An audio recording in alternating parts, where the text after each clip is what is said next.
So now we have our empty project. Let's go ahead and create a component with this that does something useful. The component we're going to create is a result item component. This is the dynamic health result item component. It has a type, and this type has skill, in this case a skill type, a heading, some abstract text, some links. So let's go ahead and create that. The very first thing we're going to do to our project is we're going to create this file here called .eslint.rc.json, and this will give this will extend the linting rules in the Electrode project to give us better linting support in our browser, in our editor. Okay, and once we've done that, we're going to open up our bare bones component, and we are going to start adding the changes we need. So the very first thing we're going to do is let's bring in prop types, and we'll start adding our prop types. So this is the type of the result item. It's a string and it's required. We're going to add the heading for our component. We're going to add our abstract text. It's also required. And we'll pass through a onClick handler for every result item so that we know exactly what to do once our result item is clicked. And lastly, we'll pass through our array of links to display at the bottom. So we'll just create a constructor, define properties, and then we'll define all of our properties that we are going to use. Now we can start creating our markup. So the very first thing to do is to create our type. Now this is going to be the type that gets passed in is going to reference into a collection of types, and we'll cover this a minute in when we start to look at our default messages files. But for now, we're going to reference into messages for type.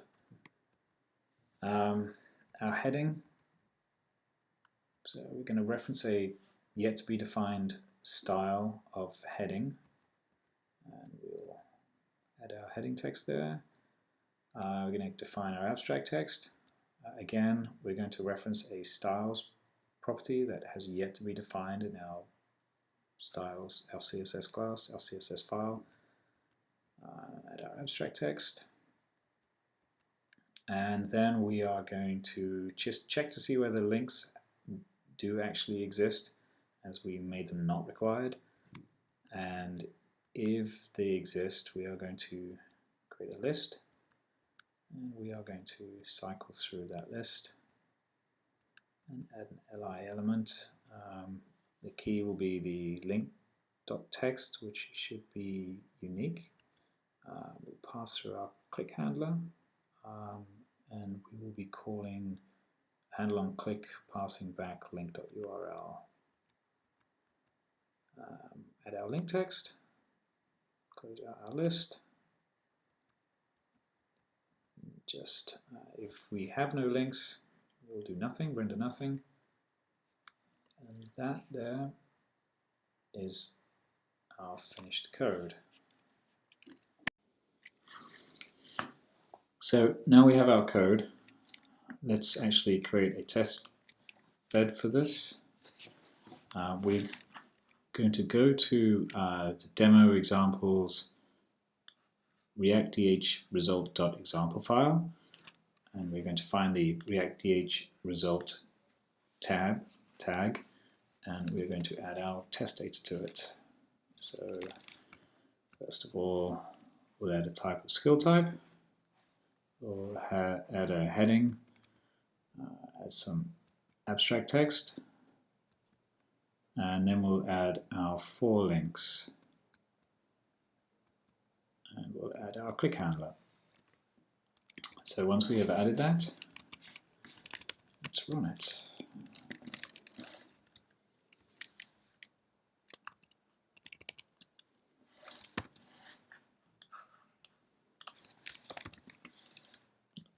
4000.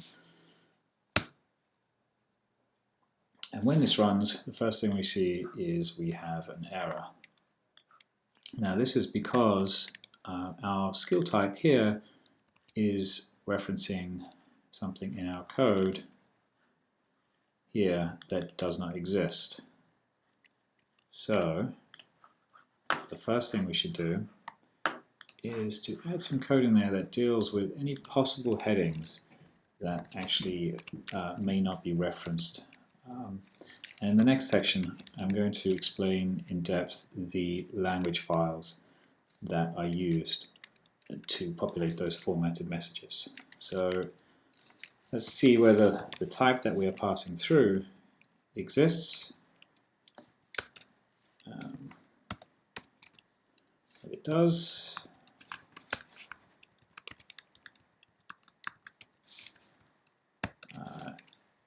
add a markup, and if it doesn't, do nothing.